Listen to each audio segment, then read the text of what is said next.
Hello and welcome to another Smaulgld live stream. It is Sunday the 21st of April 2019. It is Easter Sunday. Happy Easter to you all and welcome Smaulgld, mug stackers, and game changers. Tonight we've got a bit of a light program for you, not much in the way of news. We'll take a look at the cryptos and the gold and silver prices, but we're also going to take a look at some of the reaction to the guest hosting by Bernie last night. Then I'll tell you what I thought of it, but we've done a poll. If you want to participate in the poll, head over to the Smaulgld YouTube channel, click on community, and you can vote there. The question is basically, do you want to have Bernie guest host again, or would you rather not ever see him again, or would you only like to see him only if he is under the direct supervision of Smaulgld? So please check that out, and we're going to go through some of the reactions to Bernie's appearance last night. I'm not going to tell you what I thought just yet. All right, let's see where we are in the markets. Markets are closed, but the gold and silver markets have now reopened, as they do on Sunday evening, and it is not much of movement there. We've got gold at 1276, which is pretty much where it was when it closed. It's up mere pennies. Silver still struggling under $15. It is currently at, where do we got? We've got $14.99. So not much movement there. Same with platinum, palladium. Very little movement in the markets. And of course today is a holy day and not much happening. Some people went on Easter hunt. Other people went to church. There you go. There's your Easters. And in Sweden they say Glad Påsk. I don't know if anyone knows that, but there you are. Something to do with witches. Don't have that tradition here in the U.S., but yes, indeed, today was Easter. So light news day, but we are going to get into the reaction to Bernie. And let's just take a quick look at where the crypto prices are. They dropped yesterday. They rebounded somewhat today. It was really the altcoins that fell, not Bitcoin. Bitcoin right now is at just only down 0.5% to 5,300. It looks like, according to Coin Market Cap. Ethereum down 2% to 170. XRP down 32 cents, down 2%. Bitcoin Cash down 4% to 289. EOS down over 4% to 522. You can see the trend here with the altcoins. Litecoin down 5.5 points, down to under $77. Big winner, though, in recent days has been Basic Attention Token, BAT, up 9% today to 45 cents. And it reached a high of 50 cents just the other day. All right, well, let's take a look now at some of the stories that we've got a good Moronica for today. So even though it's a short program, we'll get to some of your comments. We do have a very good Moronica coming up. Tomorrow I will have the Russian gold numbers, the most recent March numbers from the Central Bank of the Federation of Russia. Well, let's take a look at some of these crypto stories here. I'm anticipating the Coin, I think CoinDesk runs a very big, I think it's a crypto conference in New York City. It's the one where I told you about, where eBay is one of the sponsors. They've got dozens of big name sponsors, and of course dozens of big name speakers that are going to show up there. One of the speakers is this gentleman named Raphael Ayer, and I looked him up. He is at the Bank of International Settlements. He's going to be speaking there. And he's reporting on, and I'll leave these in the show notes for tomorrow, a study that they've done. The cryptocurrency prices react negatively to news that they will be banned, but positively to news that they will have new legal frameworks tailored to cryptocurrencies. And it seems that is where all this is heading. The banning is not what they're looking to do. They're looking to appease Wall Street, Silicon Valley, and put these things into some type of regulatory framework. Now, for those who are long-term crypto fanatics, Bitcoin people, they don't like that. They rather all this remain outside the system, or take down central banking, be your own central bank. Very similar to China to crush the dollar, gold collapse. Well, it's a anarcho-capitalist view. It's a view of independence, no government regulation. But of course, we see that there is a lot of regulation coming in the space, and that's a good thing. We won't hear from Bernie again after that, because institutional investors, and I don't know if you want to call them mom and pop or Joe Six-Pack or whatever it is, but the average person is not looking to evade government controls. In fact, if they were, they wouldn't trade on exchanges. They wouldn't have 401ks. All those assets are fully under full government purview, taxable, and it's no secret if you buy Apple shares that you buy them on your Schwab account, that's all going to get reported, and for most part, people don't care about that. They want to get their profit, and that's it. And a lot is the same way with crypto assets. While you may have all these peer-to-peer features, remember, if they're in an ETF, there's no peer-to-peer going on. It's simply an investment. And I predict, and as I've been seeing happening, is a lot of the crypto innovation will end up just locked behind walls. It'll be part and parcel of what it's supposed to eliminate, which are middlemen, brokers, trading exchanges, and the like. Now, there'll be other things that'll be cryptocurrency. They won't be cryptocurrencies. They'll be tokens, and that's where innovation will take place. But again, they're not necessarily going to be something that trades outside of the financial system, outside of the payment system. And that's the other thing, is that Bitcoin is, and Litecoin and the cryptocurrencies are payment systems at their heart. And of course, if they can be moved into the current payment systems, make them more efficient, or either by competition or being co-opted because they're cheaper and faster eventually, then that's where you're heading. And that's the analogy that I made with how Netflix dethroned Blockbuster. It wasn't because they had a studio. They didn't have that till much later. It wasn't because they had online streaming. It was because they avoided the fees. Even if you had to wait, sound familiar? You didn't have the fee on Netflix that you had on Blockbuster. And it was the fees that did in Blockbuster. And the fees are probably what kept Blockbuster, with all those bricks and mortar stores, all the rentals they had to do, the people they had to hire. All that probably led to the real margin being on charging late fees, because it doesn't cost them anything. And they hope people don't return the discs or the VHSs on time, and therefore they can get that late fee. Well, PayPal and Visa, MasterCard, banks, they love fees. It doesn't cost them anything.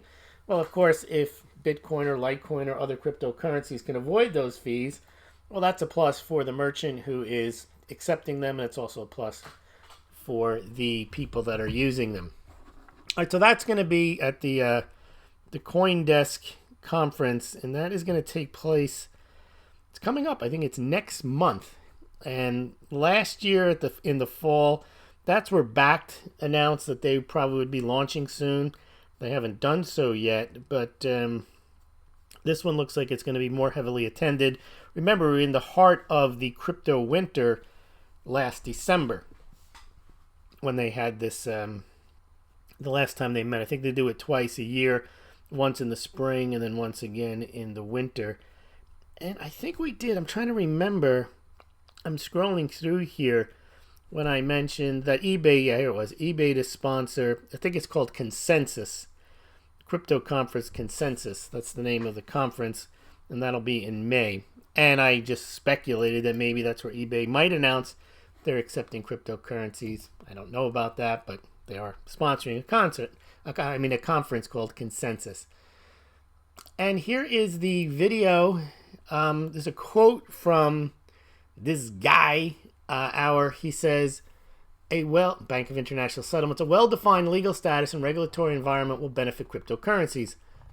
So the banks realize, these international banks, the IMF, the BIS, central banks, there's no point in banning them because you have to chase people around and it doesn't really help. You're far better off to try to corral and regulate something, whether it's a threat or not, because that's where you get greater transparency into what's happening. If you track, trace, and tax things, it's far better for pretty much everyone. When I say everyone, I mean all the people that are either interested in trading, institutions or individuals, or the moneyed people, the people of the banks, the lawyers, the accountants. That's all money for them. Now, when I say most people, I'm not saying it's advantageous to someone who doesn't like this, I'm just saying that there are more people and more money on the side of regulation than there are on the anarcho-capitalist side. And that's where I think this is happening. And we'll see what he has to say at the Consensus Invest Conference in May in New York City. Now, that's a $2,000 conference. It costs $2,000 to go to it. Other things on cryptocurrencies and regulation, we're talking about France. This is ErisX. Now, ErisX is a upcoming digital trading platform. TD Ameritrade is behind this. I think even Fidelity has a piece of this. And they're saying in Paris, the president, the finance minister was saying by giving cryptocurrencies official recognition, Paris hopes to establish a market for blockchain companies. So the idea that the countries around the world are going to crush it, put it away, I'm not sure that's where we're headed. And I'm also not sure we're headed towards digital crypto freedom, peer-to-peer trading as the main reason why people are going to adopt cryptocurrencies. I think they're going to adopt them and not even know they adopt them. They'll be part of the payment system. You buy your cryptocurrencies on the Square app, or you buy your cryptocurrencies on a Fidelity trading platform, Coinbase, and I actually think that's where we're headed. I don't think we're headed towards end of central banking or crushing or making illegal cryptocurrencies. Okay, what else do we have in the cryptos? And then we'll move on. Now, this is interesting. Now, this is why I say this. The SEC has not taken a hostile view in any way, shape, or form that they want to arrest anyone other than people who are doing money laundering, people who are avoiding taxes, people who are funding illicit transactions. Sure. But remember, if you regulate something, you're going to get 90, 95, 99% compliance. And that means that all that is now taxable, traceable, and the people that do something outside the system, well, now you have the resources to chase them down. And the SEC has a site called sec.gov/ICO where they encourage companies to register their initial coin offerings. They even hired a person, and she's going to be at the Consensus conference. Her name is Valerie Shezdepanik. She's, quote, this is actually a position at the SEC, a senior advisor for digital assets and innovation at the U.S. Securities and Exchange Commission. And she's out there saying crypto spring is going to come. They're not cheerleading this thing down the tubes. They're encouraging it. They're coddling it. They're trying to fit it into a bunch of arcane rules that regulate securities. So anyway, the idea that they hire somebody for digital assets and innovation means they're looking to help this along. They just don't want investors to get burned. They want to make sure that whatever ETF they approve, we have proper custody, we have proper understanding of any manipulation in the market, any problems that may arise there, so they understand them. But they're not looking to close anything down. In fact, they're looking to tighten things up so that people can feel comfortable trading in cryptocurrencies. Let's just look at the Mueller report, and then we got Moronica, and then we're going to get to Bernie. We've talked at length about the Mueller report, and in my opinion, it was unnecessary for a couple of reasons. They never should have been an investigation solely into the Trump campaign because there wasn't an adequate predicate, and I believe that'll all come out in the investigation of the investigation. But even so, there was no reason to spend 250 pages outlining what might be obstruction of justice, but for the fact that they had an investigation going on that they shouldn't have had in the first place. All that's doing is riling up opponents. It's not the way I believe a legal system should work, a special counsel should work. If I were Bill Barr, I would have sent Mueller back and said, just give me your conclusions. I don't want the notes. I'm not interested in the notes. The only reason the notes were there were to create more doubt, is in a sense another dossier. But in any event, Ben Shapiro, this is the guy I keep calling the little guy. I can't remember his name. But this guy. Listen to how he talks. The biggest distinction between Hillary's crime and Trump's activity is the element of intent. Hillary's criminal behavior did not include the element of intent. It was backfilled by Comey into the law. Where Trump's behavior a non-intent-based crime, he'd be in a lot more trouble. Well, that doesn't make any sense. I mean, it makes sense if you want to parse it. I mean, you can read it slow. You can read it like him. But he's just saying he would be guilty if he wasn't. I don't know what he's trying to do there. Again, he doesn't like Trump, so he's trying to make it sound like there's some But if, and that's exactly what the Mueller report has in there.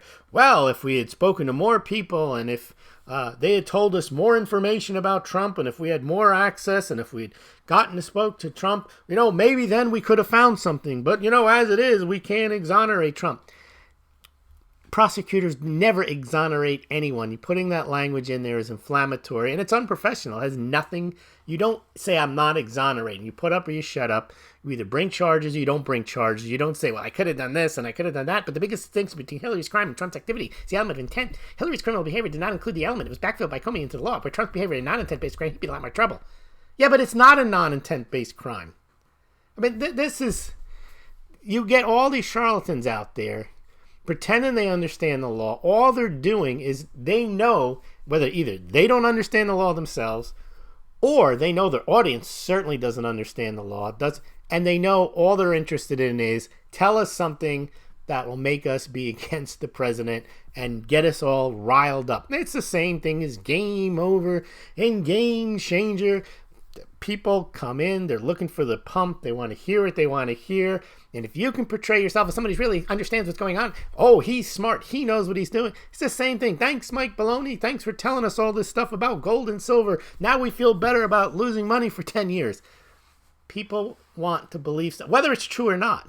You just have to present yourself as some kind of an expert, either talk fast or pretend you know what you're talking about, and people are going to listen because it's what they want to hear. Another way of saying he would be guilty if he wasn't.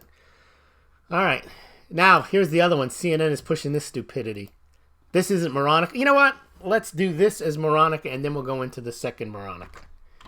This is moronic. Uh-oh. We got a moron here. Presenting the distinguished international news commentator and foreign correspondent. This has been an extraordinary week in world affairs. No, I told Hillary Clinton that's moronic.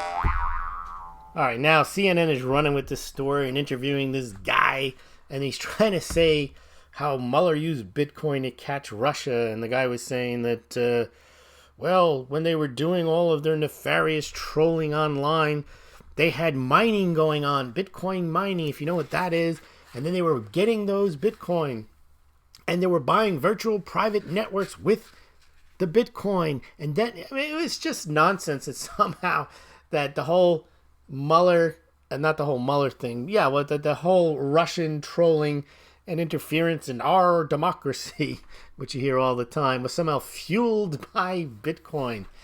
Yeah, that is moronic. Now, here's another moronic one before we get into Bernie.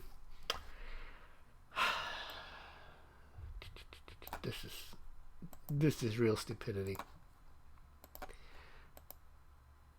I mean, this guy used to run an intelligence agency. I mean, it's oxymoronic.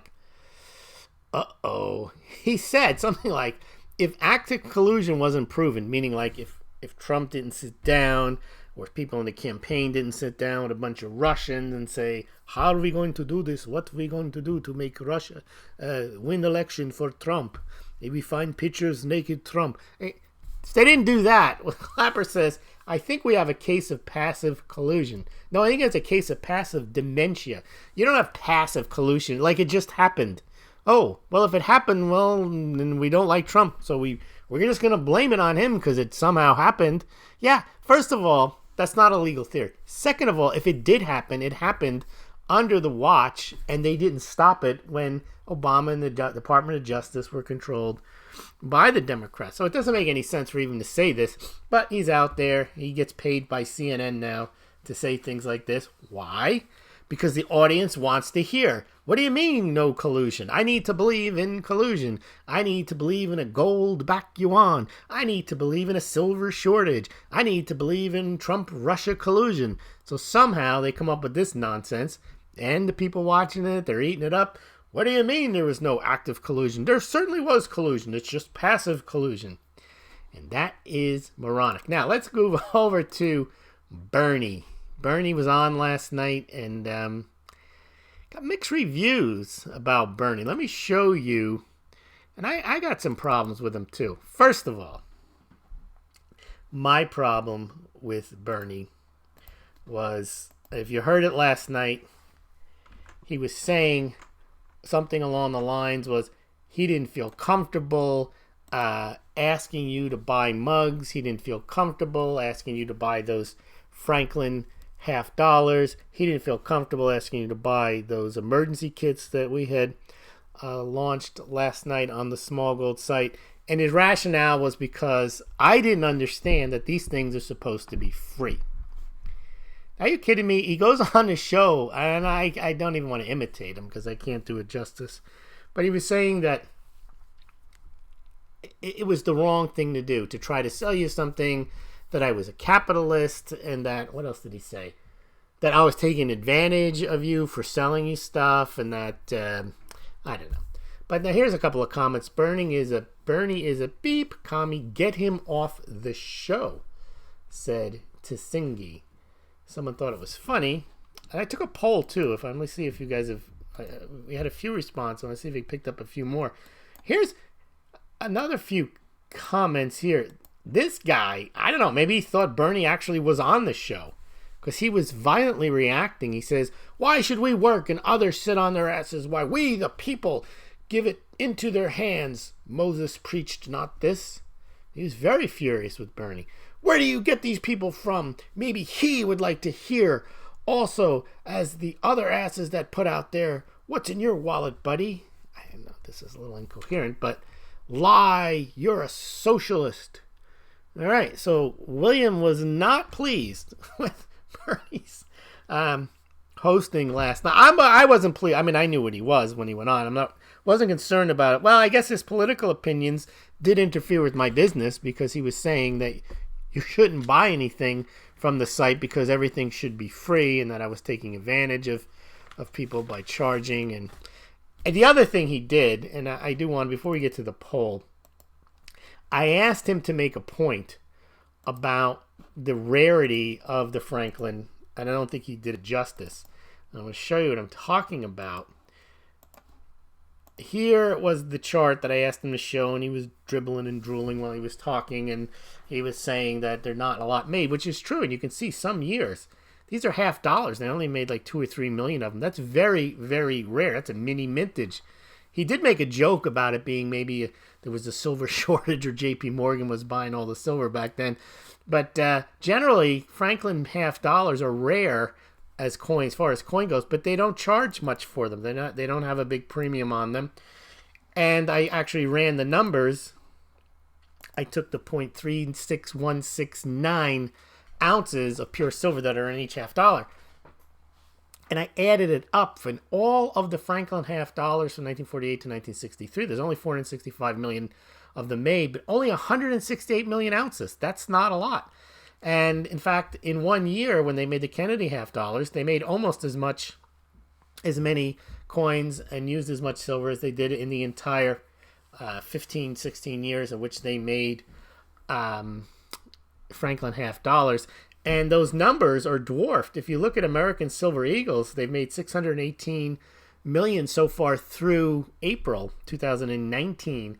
And that's a lot more silver, and they have a higher premium than the silver that's in the Franklin $50. So what I had done last night, which he didn't post, and I told him to post, I had links on where to buy these Franklin $50. And I had one link from Golden Eagle Coin. They're below the show notes right now, underneath the YouTube and also in the BitChute, where you can buy the almost uncirculated rolls of Franklin $50, or if you wanted them in average circulated condition from SD Bullion, and the links are there. And interestingly enough, nobody bought anything after Bernie's show. Now that's very rare. For if I mention something on a show, if I ask for a donation, or if I pitch a certain coin, or mention a certain special, or pitch the mugs, we generally get a few orders all the time. That was the first time that the show was on where no one bought a mug, no one donated any money, no one bought the special coin that was offered. And that's because he told everybody you shouldn't buy them because it was capitalism and all this stuff should be free. Anyway, I gave you the information again. If you're interested, the links are on the Smaulgld site for the mugs, on the Smaulgld site for the Franklin $50, which they're having specials on these these coins. And as I say, they are relatively rare. And he said it was a sales pitch, and I don't know. So I wasn't happy with Bernie's performance. He made a couple of funny jokes about Ben Franklin causing or being the father of global warming because he had his damn kite out there and he found electricity. But other than that, I thought he was... I think it was a bit hostile, and I think he abused the position. But let's see what you guys thought of Bernie's performance last night on the Smaulgld channel. So I asked the question. What did I ask? Let's find the question. I'm going to pull up what I have in terms of results, and then I'm going to see if anyone has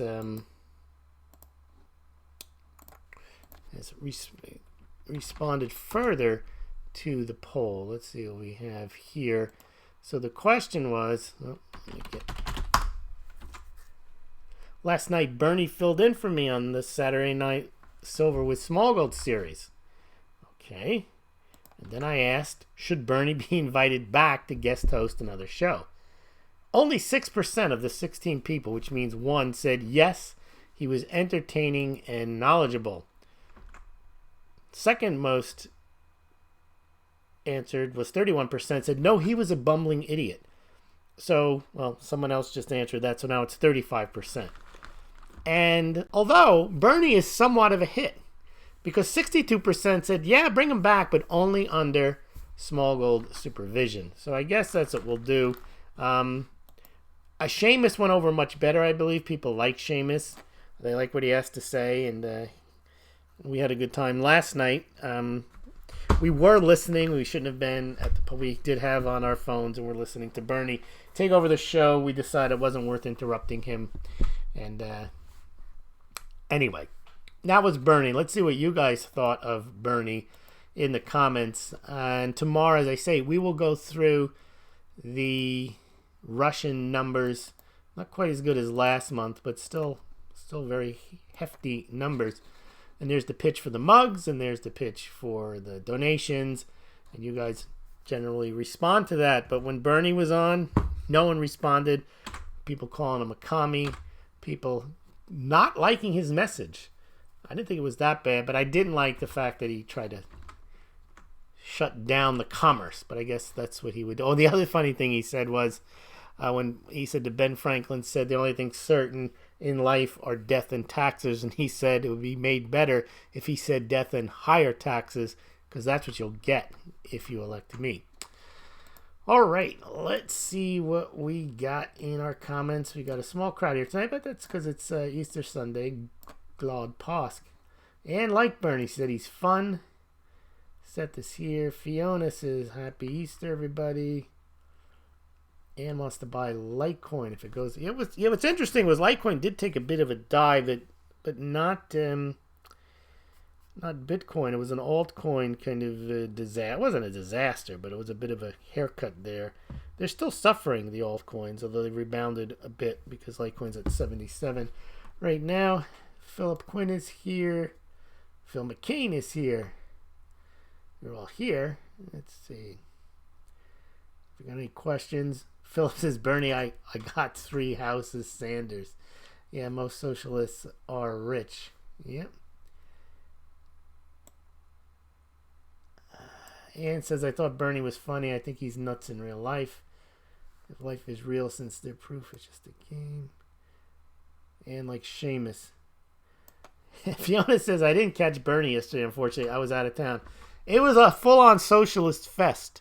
He was ragging on Bernie Sanders for creating global warming. He was saying that I shouldn't be selling stuff because everything's supposed to be free. He praised Alexandria Ocasio-Cortez for being intelligent and understanding what free means. He gave Joe Biden a pass for his touchy-feelingness, saying he's affectionate. Oh, it was a nice... I mean, it was pure Bernie, but...